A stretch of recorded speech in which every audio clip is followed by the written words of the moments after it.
There was a time in 2018 that every single person on Facebook was obsessed with fucking monkey shoulder. Yeah, that's true. And if you didn't do like a monkey shoulder video, you were missing out because it would have like thousands and thousands of views.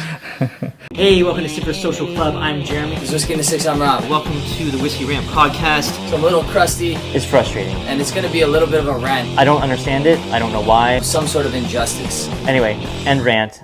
Hello and welcome back to the Whisky Rant Podcast. I'm Jeremy. I'm Rob. Tonight, from popular demand, we're doing underrated, underpriced whiskeys, a follow-up to our overrated, overpriced. Yeah, that was a lot of fun. We had a great response. Yeah. A lot of people watched it. A lot of people commented. A lot of people shared their thoughts. It's a topic that hits home for everybody. Yeah. Because everybody has a story about something they purchased that they're so angry at how disappointed they were when they opened that bottle. Yeah. Everybody has that story. Mm-hmm. So I think a lot of people can relate to that.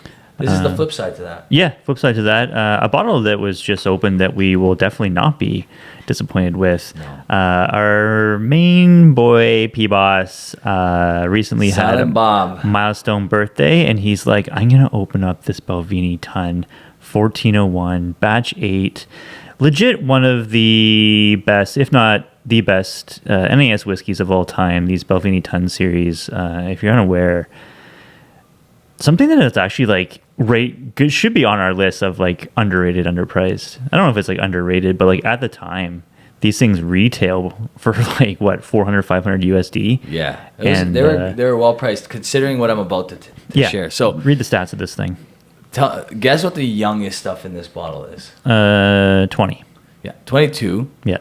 And the oldest stuff in this bottle is 43, and there's several casks that are in the 40s. Yeah. There's only one cask that's in the 20s. The rest are either 31 or older. Wow. So just a really quick run through here. It goes back to like 1970. 1970 is the earliest cask. Yeah. And then the most recent cask is the 1991. So if you took like an average age of all the casks, what are we looking at? Like 33? Higher, because 35? you have, so it's 22, 31, 32 are the youngest. Yeah. Then 35, 37, 38. There's 40, 41, 43, 42, 43 again. Wow. And then the 3 sherry butts that make up the color, because the rest are bourbon hogsheads. Mm-hmm. The 3 sherry butts are 40, 42, and 43 years old. Damn. Yeah, I mean... So think about what the value of that. Yeah. Like, what's the average 40-year-old go for right now? 5,000.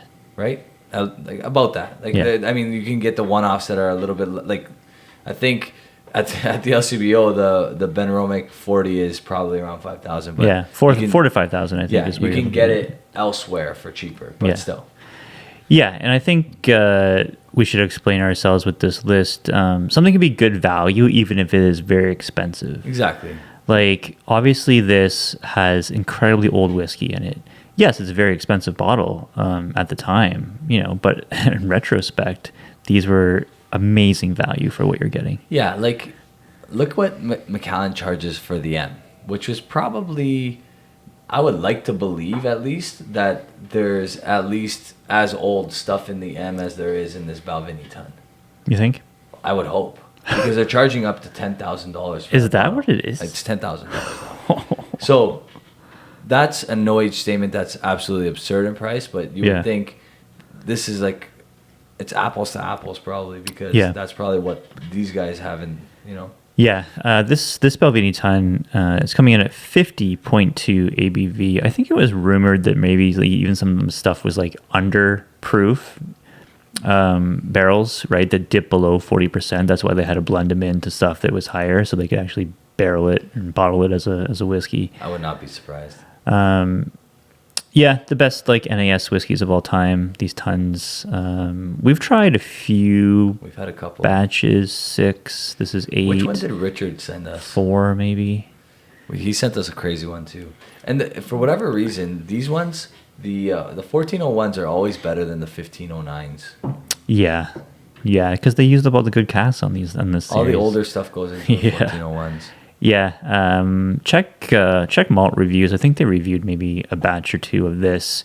I think maybe they said that batch 3 was their favorite. I can't really be sure, but they're all within a few points of each other. I think they're they said all batch phenomenal. 3, and then this is their second favorite. Yeah, perhaps. Yeah, some were like U.S. exclusive, some were UK exclusives. Not really sure. This one is a UK. No, it's a 70 CL. Probably. I can't remember. Anyway. Yeah, 50.2%. Average age, according to our boy P-Boss, is 37 years old. Yeah, 37. So imagine getting a 37-year-old Scotch back when these came out $500 for around 500 US. That's crazy. Yeah, I mean, the absolute buys of the century. So, I wish we had more whereabouts when these were coming out to scoop more. I know. I had a couple. Like, yeah, that's a lot of money, but still, it's like one of those things where you look back and you're like, You look back and you're like, man, like bought a case. that was a lot. But honestly, in today's landscape, you're laughing Right. with these. Current auction price, I should just mention, around 800 to 900 British pounds if British you want this pounds. batch. Yeah. For this batch. Let's get into our list because I'm not going to take a sip just yet. The nose is absolutely incredible. Yeah, I can nose this for hours. This is one of those bottles. Like, it's been open for already at least, 20 minutes? Mm-hmm. But it's one of those, like, so Balvenie is the only whiskey that I've ever had that I could nail on the head if I have an older Balvenie. Yeah. Because it's such a distinct, like, whatever that honey tea combination note is, it's so distinct that it's like, I did nail it in a blind that time we did with the blind that Richard sent us, but That's right. It's You very did. identifiable. Yeah. It's got this gorgeous nose. Anyway, I'm gonna start with the underrated, underpriced list. I guess we'll do it like the way we did the overrated, overpriced. I do one, you do one. Fire away. All right. So I'm gonna start with a knock. Okay. Yeah. So a knock, 12-year-old.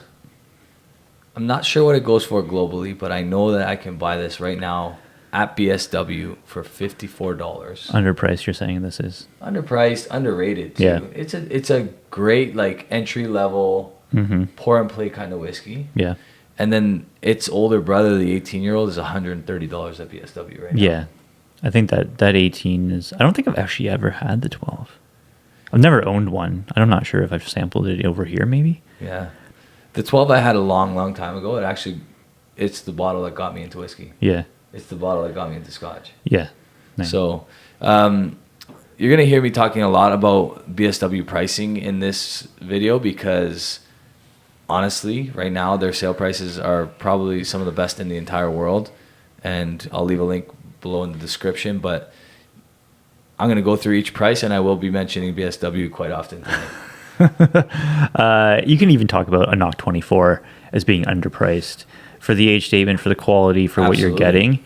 I mean, what were you paying for those 24s? They were around 2 something, right? 2 and change. Yeah, somewhere like depending on when we were getting them, just under 2 or up to or like maybe 220 tops. Yeah, I think that's a no-brainer underpriced whiskey for sure.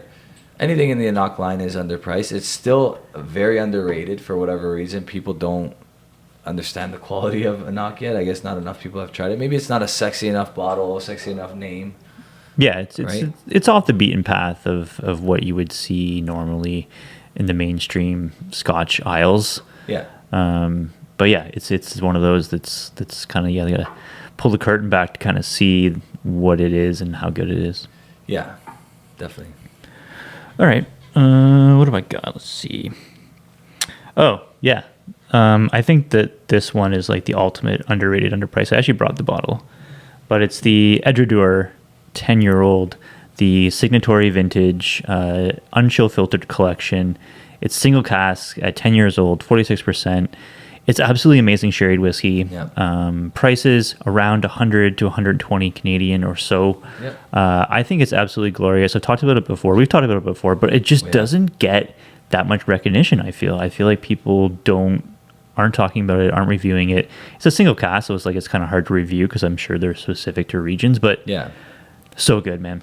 So good. Signatory has a bunch of really well priced things. Yeah. For whatever reason, every once in a while you'll get something that's maybe a little bit like crazy in price for no reason at all. But for the most part, Signatory has a bunch of stuff that's actually really well priced. They have a 12-year-old actually Macallan, which is like 48% or something like that for $120. Yeah, I think they bottle like a decent amount of edradour, and I think they do a great job of it all every time.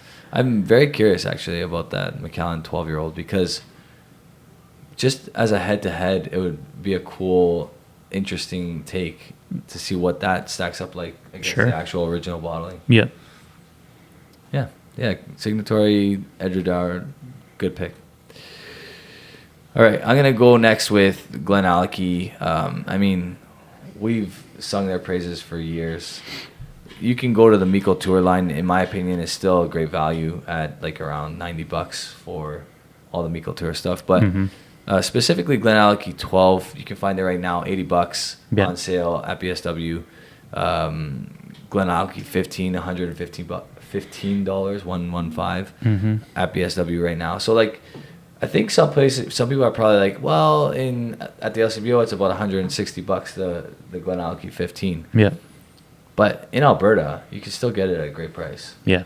And yeah, I've actually recently bought a couple more because they were $80 or $79. For the 12? Yeah, $79.99. I'm like, that is an amazing price for that. Yeah, and really when you're comparing it to like similar 12-year-old whiskeys, I think it blows them away for the most part. Yeah, I it's think one so. of the best 12-year-olds. If you're looking even like the sherry category of whiskeys, like stuff that has a lot of sherry influence in it, I mean, for the price, I don't think you're beating it. No, it's very hard. Right? It's very hard. It's one of those that like it's worth stocking up on. I stocked up on the 15 when I got it at a like crazy good price. Again, it's at a crazy good price now. Yeah. I wonder what's going to happen with Glendronach when the new label starts to take over shelves. Because like right now, you still have a lot of that older stock of like the older label. Yeah. And that could be why a lot of this stuff is going on sale. So it might be a good time to stock up. Yeah, and I mean, I bought one of the newer label ones, so it'd be interesting to crack that and kind of do a head-to-head, see if anything's changed. You wouldn't think that the whiskey has changed because the label has. Yeah. But maybe that's a good blind. That would be a good new label versus old label. Yeah. Blind test. Is there a difference? And if there is, how is it different? Yeah, I have the new label 18 up there. And I would say there's a significant difference. I think the one that's changed the most is the 18. Okay. Because when I first bought an 18, it was pale. It was super pale, like looked like it was just bourbon cask. Yeah. The second batch I bought, a lot darker. Yeah. This batch is the darkest. So it seemed like it just took a little while for the 18 to really take on the recasking from Billy Walker. Sure. Right. What's your next pick? All right, so next one, I have one that's underpriced. It's definitely not underrated because people rate this thing huge and they love it. They absolutely love it. It's the Bunnahabhain 12 cask strength. Nice. I was just looking at prices. In the U.S., you can get this for $100. I saw one for $99.99. For that price, for that whiskey, it's underpriced, man. It is so good, and I wish it was in this market because I would have a case at that price. Yeah. I am going down to the U.S. Soon, and I'm going to be searching one of those out and bringing it back because for $100 U.S., hell yeah, man, I'm all day, every day on that. 100%. Silent Bob and I were talking about that at work today. That exact bottle. Yeah. And it was going to be on my list as well. Yeah. I don't know if I ended up putting it on, but we were also wondering why it hasn't come to Canada yet. Why? Why isn't it here? That's a great question. Like, it doesn't actually make sense why we don't have it. We have everything else from Bunnahabhain. Why don't we have the cask strength? It's a great question, and it needs to be answered. And everyone that is an importer in Canada should be like, yeah, why don't we have that? Let's get on that. Let's get on that. Thank you. Great pick. Okay, I'm going to go to an Irish whiskey now because the cost of Irish whiskey is going crazy, in my opinion. They're like, you find Bushmill, and like, I wouldn't say Bushmill is necessarily overpriced, but you're getting only 40% expressions out of Bushmill. So right now you can get the Redbreast 15, which is a 46% expression, for $109 at Ooh. BSW. Really? $109, which love is worth that. stocking up on, Yeah. in my opinion, because it's a sale price, but what does the average Redbreast 15 go for? Probably around 150 at least, right? I don't know what the LCBO had it at, but I remember when I did the Redbreast lineup, I think I quoted a US price and it was like 110 US, Okay. which now So- would be 150 Canadian, right? Yeah, and now they just released like what the pricing is going to be like for the Redbreast 18, which is $400. So like buy the 15 while you can. Why is that? That's for 3 insane, extra dude. years. You get, like, it's Triple it. triple. Yeah. And then the Redbreast 12 cash strength, which is still an incredible buy at $112 without a sale. But if you use my promo code, Sixers23, it'll be in the description below. You get 10% off BSW for Nice. that, because it's a regular price item. Yeah. Redbreast 12 cash strength at 120. So even at 120, it's fair. Yeah. I think for a cash strength Redbreast 12. Yeah. But 10% off of that, that's pretty good. I just took a sip of this ton, and Did my you? goodness, Yeah, I guess we should start talking about this. dude, like the candied fruits you get in this that complement that like nice candied honey. That's a great point. It's like candy. There's like candied oranges in there. Yes, yeah, candy citrus. The vanillas and the honeys are like nothing you've had before, and I am getting like a little bit of that like tea kind of note too, that you kind of get with older whiskeys. Yeah, it's like it's very sherry influenced, but it is blended well with those other casks, right? Because like we're looking at 3 sherry butts and 3, 6, 7, 8, 9, 10 traditional casks, ex-bourbon, right? So it's like a 3-to-1 ex-bourbon, but you do get like so much sherry influences. it's I mean, look at crazy. the color of it; it's super dark, right? It's absolutely insane how influential those sherry casks are in this expression. Yeah, Because there's only 3. right. Honestly, I can honestly say, having tried a couple Balvenie TUNs that are old like this, and some other stuff like old Balvenie, that when Balvenie is old, there's not many distilleries that are as good as these guys. They're just Yeah. they And do like it, we've had old Glen Grants, but like I would take old Balvenie over old Glen Grant. right? Like Yeah. this is amazing. Yeah. This is like one of the better whiskeys I've tried in a long I was just time. gonna say this is one of the best whiskeys I've tried in a very long time. Maybe like, this could easily crack the top 10. Yes, I would think so. Like- I mean, if you eliminate like the stupid ones that we've had, like the stuff that we've actually owned. Yeah, you know what I'm saying? 100%. Yeah, you can't include the 80-year-olds Sure. and the 72-year-olds. Right. Yeah, sure. But bottles that like we've actually had like on this table, Yes.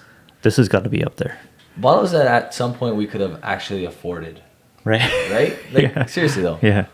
Like the next step up from this is a $50,000 whiskey that we try. You know what I mean? Like that's Sure. So yeah, obviously, but my God, that's good. That is insane. It's so good. Okay, I'm gonna name one that I think is underrated. I don't think it's underpriced because actually it's not underpriced. It's actually probably overpriced, and that's probably why it is underrated because not too many people buy it, not too many people talk about it. But we just did a whole Lagavulin rundown. We've talked about Lagavulin a lot, but how about the Lagavulin Distillers Edition? It's one that doesn't get talked about, but I absolutely love that whiskey. I think it's so good. It's essentially like a PX finish on like their 16-year-old. I think it's NAS, but I think it's like around that age it used or so. to be 16 years old. Okay, yeah. So I think they dropped the age statement, maybe so they it's dropped probably the age statement now, but it's it probably used to just be under vintage. 50. Okay, Yeah. so it might just be under 16. Like I said, PX finish. It's only 43, but it still drinks like so good. And I'm someone who doesn't always love sherry with peat, but I do in this one. Yeah. And I think it's awesome. I've only actually owned two bottles. I haven't had like a newer Distillers Edition, but I heard they're still like really good quality stuff, and I think it's super underrated. I don't think too many people talk about it. Rob is slowly enjoying the Balvenie. I can't, honestly. We haven't had something this good in a long time. It's been too long. There's a note that I'm trying to grasp it and I just can't. That's probably going to be a common thing in this. I don't do a very good job of describing what that taste is that's so distinct in Balvenie when it's old. But it is so distinct, and it's absolutely delicious. I absolutely love it. You know what you don't really like taste is like oak. Maybe a subtleness, but The oak comes in as like effervescent, like freshness. right? There's something so fresh about There's it. no dank oak No, note. I don't get how they like. It's almost like, you know that sensation you get when you chew like spearmint gum, or Yeah. like that's kind of the, Like it kind of the sensation that's left on my palate. Explodes your palate, yeah. Mm-hmm. But I don't know why. Like I can't describe why. Yeah. I guess like on the finish is like a spearmint kind of gum, like maybe not spearmint, but like one of those like gums that are really like, it could even be like cinnamon dentine, like on the finish, like that finish. I don't know, something like that. Cinnamon, honey, orange peel. This whiskey is too complex for our baby palates. What Okay, else you my got? next one is Craigellachie 13 and 17. We've talked, almost exhaustively of the 17 and how it's $100 and Yeah. how it's great value. Mhm. Again, $100 at BSW. The 13 is $55 at BSW. Yeah. You know what I mean? There's other stores in Alberta that have them for around these prices too, so I'm not discriminating. I know that you can go right now to that website and fill your cart and not actually feel too bad about it because you're getting a lot of great deals. Yeah, and I'm actually I'm going to have a Craigellachie 13 review coming out soon, kind of comparing it to the 17 as well. But yeah, great value for both those bottles currently. Is there a better bottle at around $50 than that? Yeah, I mean, I think for $50, like you don't have much competition. There was in a the time where it was $49.99. In the $50 mark right now, I don't Yeah. think you have much competition. No, really. you don't. I'm trying to think it's of that anything. 13-year-old, 46%. Like, Yeah, I'm trying to think hits of all the, anything that price. No, there's nothing. Right. Okay. The closest thing, actually, the LCBO has a great price, and I'm going to talk about that in just a sec. Oh, you know what? I'll wait. I'll talk about it later. Go ahead. No, go ahead. Double up, because I only got a couple more. So go ahead. So Benromach, 10-year-old, at the LCBO is $70, 70. which is a great deal. Yeah. The 15-year-old, I think, still is globally the best price at the LCBO at $120. Yeah, that's good. And that was going to be on my list as well. They're both so good. They're both great value. If you want to head over to Alberta, you can get the cask strength for under $100, the 10-year-old. Mm-hmm. All the contrast series from Benromach is like in the $80 to $90 range. Yeah. And all those are usually at least 10 years old. The most recent one was like 12 years old. Yep. So you're getting age-stated, great whiskeys at super affordable pricing. Mm-hmm. The owners of Benromach and all the, sister companies, which I'm actually going to mention another one after this, so I don't want to give it away just yet, but just incredible people, and they really care about their consumer, and that's why they keep their prices so low.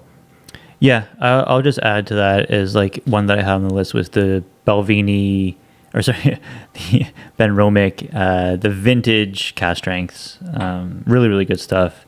I think they're underpriced. Mm-hmm. I don't know if they're underrated. I think a lot of people talk about them, how they're amazing, how they're Yeah. the stuff that I they would agree would. with that, yeah. Yeah, they did stuff. If they were going to pick a Benromach, they'd probably pick that one if they had to choose. For the price and for the quality that you're getting. I have one that I just got. I want to say it's a 2013 vintage batch 1, I think. Anyway, I posted it on the Instagram and like, oh yeah, man, like that one is 100% sherry cask. It's all sherry cask influence. And it is delicious, man. It is really, really good stuff. So definitely underpriced. The batch, I think it was the cask strength batch 13, right? 2013. Are you talking the Benromach cask strengths? Yes, They do like maybe it's 2013. it's a vintage year, and then it's a You're batch. right. It's 2013. Batch 1 of 2013 vintage. Yeah. You know what else you can buy at BSW from Benromach? Huh. Our cask. Oh yeah. There's Is a it little still bit there? There's a little bit left of the Whiskey Rant cask. Oh man, the Whiskey Rant cask is a gem. They just restocked it. You know what's cool? That they're actually pouring that at the BC Whiskey Festival. I saw or that. Yeah. Was it Vancouver Whiskey Festival? Yeah, a few people tagged us in it. That's kind of cool. That was really cool. That they're pouring it there. I really appreciate that. Yeah. That was awesome. Yeah. My turn. Yeah, your turn. All right, I'm gonna go back to Lagavulin. Lagavulin 8. I've talked about it so many times. Yeah. I won't talk about it too much. 48% ABV. I like it better than the Offerman stuff. $60 US. Yeah. It's underpriced. I think it is one of the better entry level Isle of Scotches you can possibly get. I put it up against the Ardbeg 10 and the Laphroaig quarter cask, and I chose it over both of those two. I just think it's amazing, and it's the best value Lagavulin you can get. Yeah. It wasn't on my list, but you mentioned it, so I'll kind of piggyback off of that. The Laphroaig quarter cask is like in a lot of places a really, really good deal though. Mm-hmm. You can get that for very reasonably priced. And that's 48% as well. It's 48%, Yeah. and then their cask strength, the Laphroaig 10 cask strength, is always like a reasonable price as well. Yeah. At around $100 to $120, Mm-hmm. and also really, really good every time. Yeah. Yeah. So that wasn't on my list, but because you mentioned it, I thought I'd throw that in there.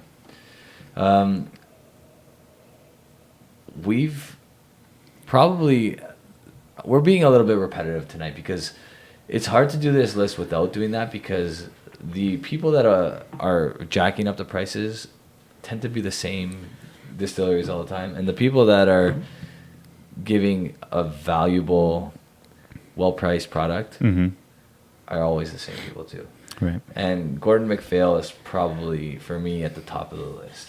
Yes. Because if you're looking for something young, you can get something young and affordable. If you're looking for something, in the 15 to 20 range, you can get cask strength versions of all kinds of distilleries at very, very good prices. Yep. Some of the cheapest 20 to 28-year-old whiskeys you will find on the planet. Yeah. By far. Yeah. By far. I think there's like a Glencairn 28-year-old that's under $400 Mm-hmm. at BSW or something like that. Yeah. It's in and around that. Like 28 years old. You know what I mean? Like cask strength 28-year-old Glencairn for like, I think it's, I might be wrong about that. I think it might be like 4 or something. Either way, like it's way less than any official bottling distillery at that age. Absolutely. Yeah. And like you've had some amazing ones. What's the ones up here that I always keep talking about? Glen Scotia. So there's a Glen Scotia, and Caligula. There's a the Caligula Caligula and the Glen Scotia are how old? The Glen Scotia is a 22 and the Caligula is a 23. Yeah. And how much did you pay for those roughly? They were both under 4. They're both like they're like probably like 350 range. I would say even under 350. Yeah. And like worth every penny. Yeah. Really, really good whiskeys. And yes, like huge ages for, very well priced money. Like anything you're buying officially from Caligula, like what's the Caligula 25? I don't even know how much it is. It's over 700. Yeah. Oh, yeah, for sure. Like we I bought think- it when it was like 700, didn't we? Yeah, it was. I think we grabbed the 30 and it was an older bottling, and we got it at like a Steel in Alberta, and this was 8 years ago, probably, or 7 years ago. But yeah, it was more than that for sure. There's the G&M 25-year-old Caligula right now that's out there, and apparently it's really, really good. First fill sherry cask, around I want to say around 450. Yeah. So I mean, no, it was. I'm butchering these prices. Let me just quickly double check that. While you're checking that price, I'll just fire off one that we've talked about a lot before. It was my whiskey of the year a couple of years ago. Compass Box Orchard House. Absolutely amazing whiskey. Super fruity, orchard fruit. It's great to drink on a hot day. 46%, and what is it, like $60. Yeah, and you can find it for less than that even. Yeah.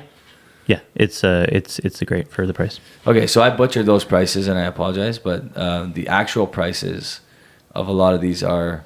So right now there's a G&M Glenbergie 26-year-old for $315. Mm-hmm. $315 for a cask strength Glenbergie. A 17-year-old Scapa for $185 cask strength. A 20-year-old Craigellachie for $210. And A 20-year-old Craigellachie. 20-year-old Craigellachie, yeah. Oh, And then that I want to find that Kalila because it was very well priced when I saw it. yeah, and that might even be worth like a rebuy. I think There's an 18-year-old Kalila, 55.1%. Gordon Macphail, $250. And then that 25-year-old is $435. and even there is a sherry cask of a, what the hell was it? Clynelish. Sherry cask Clynelish, I think it was 11 years old. It might have been 14. Gordon Macphail. Yeah, That was really good. that was That was awesome. like $120 or something. It was cheap. right? It was cheap. Yeah. I mean, Gordon Macphail, there's something for everybody. We talk about them all the time. And the scary part is, they've already stopped bottling or barreling whiskey for what, 2 years now? Mm. So I think it's time to start stocking up a They little stopped bit. they stopped buying casks. Stop buying casks. So Yeah. not saying you heard it here first, but you're hearing it. Yeah. Start looking out for some Gordon Macphail because they ain't gonna be around forever. What else you got? I think that's the cap. That's the end. I Yeah. mean, we can. There's one-offs in a lot of distilleries and a lot of but I don't want to go too in depth. That was pretty much all I had for that. Are there any whiskeys that used to be underrated, underpriced that aren't anymore? Well, I mean, Pappy Van Winkle was underrated, underpriced. Weller.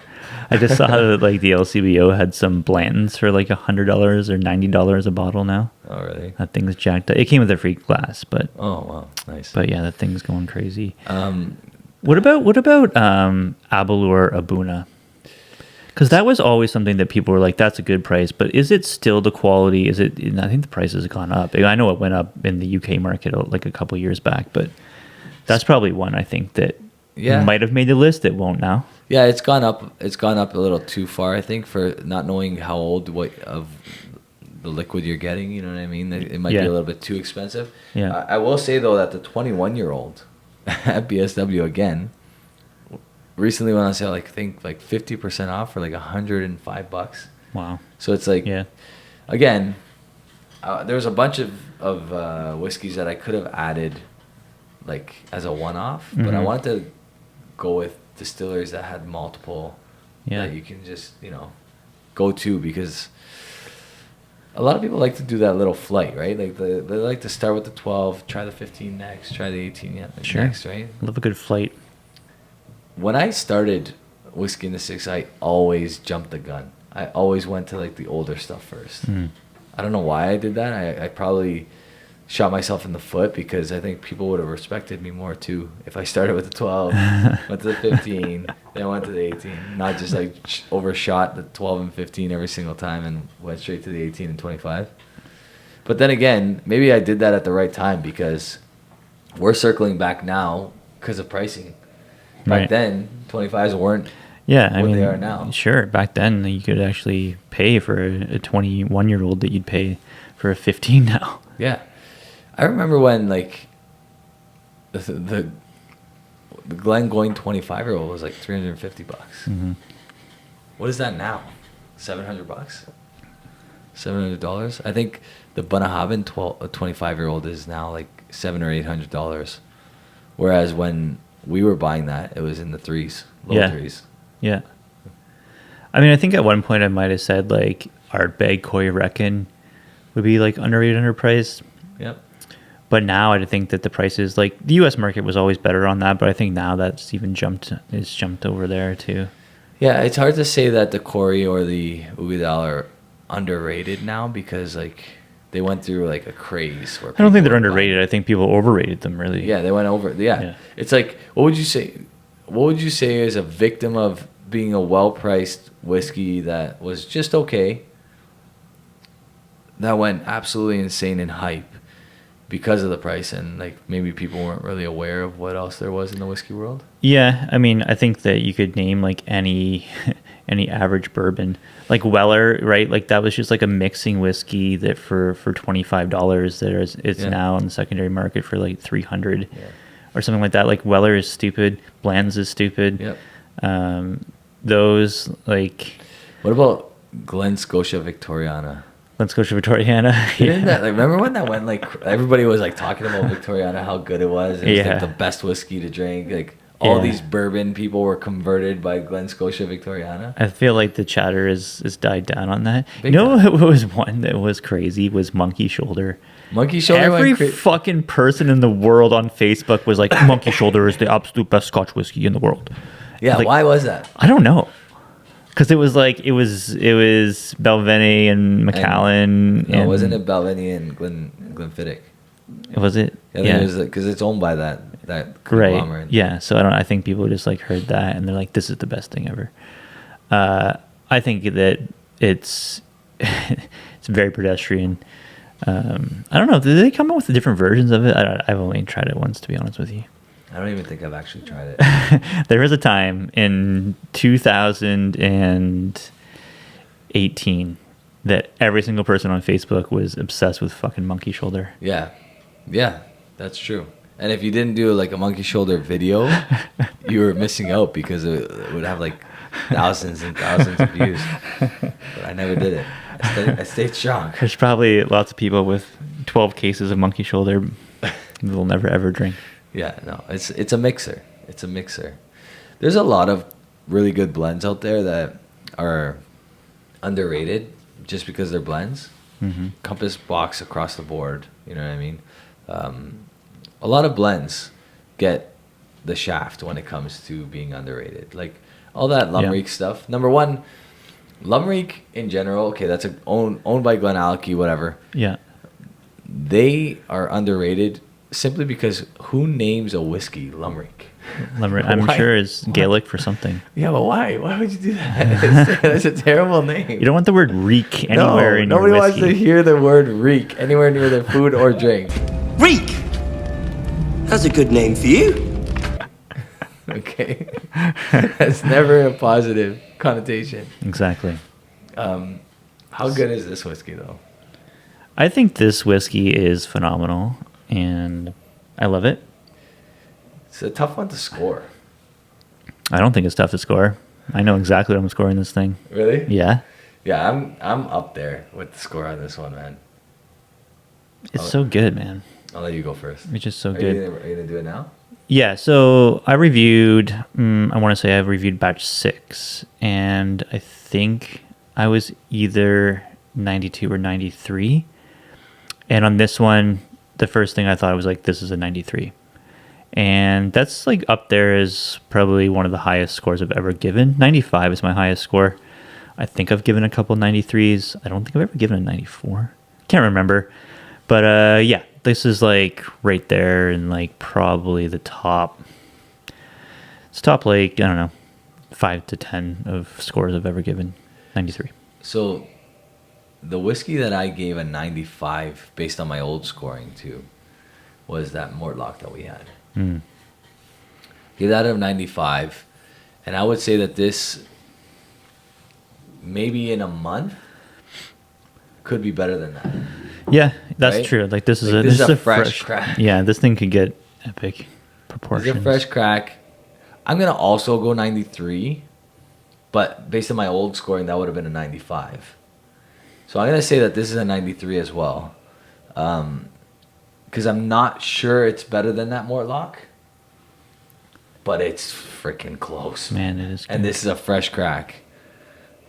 I would love to have them head to head. I know one guy that still has that bottle. Maybe he'll crack it and we can do a head to head. Yeah, that'd be cool.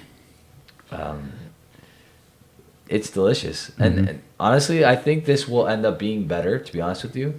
Because there was one note in that Mortlock that I actually enjoyed, but a lot of people didn't love the oaky finish of that Mortlock. Remember that? Mm-hmm. Whereas this doesn't have any of that. There's like a little bit of like fresh, like rosewood kind of like flavor and scent to it. I just got like Belgian waffle on the nose. Nice. Yeah, I get that too. Floral kind of essence. Yeah, like there's I always bring up this reference when I'm talking about like a higher end whiskey, but when I went to Baha Mar in Bahamas, there's a section of Baha Mar. There's like the like regular Baha Mar, which is for people like me that are just regular people and like already spending too much to be there. Right. Then there's two other sections that are way more expensive, and one side was, I think it was called Rosewood, and it smelt of rosewood, and like it just smelled incredible. Yeah. And like it was like $10,000 a night to be on that side. Wow. And you could just walk through it to get to restaurants. That's what that smell They just and like taste pump reminds out me of. fragrance as you walk in. It smells like rosewood in there, and it's like ridiculous. That's what I get here. You want to know what the tasting notes on the back of this? They're so pedestrian. Citrus fruit, vanilla, honey. Come on, that's it. That's what it says. That's so easy. I mean, you gotta respect it because they're like, we don't even care about telling you tasting notes on this, and like you read like you read like Glendronach 12 tasting notes, and they're like super elaborate, and you're like, I don't think so. And then like Balvenie TUN is just like vanilla and honey. But like, where is that attitude for their younger stuff? You know what I mean? Like, where is that confidence and like F you attitude for like their younger stuff? It could be so much better. I wish they did this. Like they are a shell of what they used to be. Yeah, if you want a joke, read a Glendronach tasting notes. They're hilarious. You can just imagine.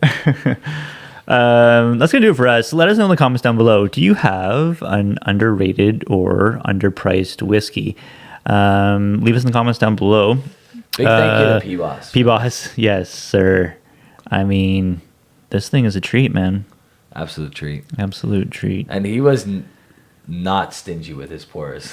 No, there's still plenty left, and we can enjoy this for another hour probably. Yeah. Yeah. For sure. That's it. All right. Thanks so much Cheers, for guys. watching, guys. Much appreciated. Have a good one. Cheers. Cheers.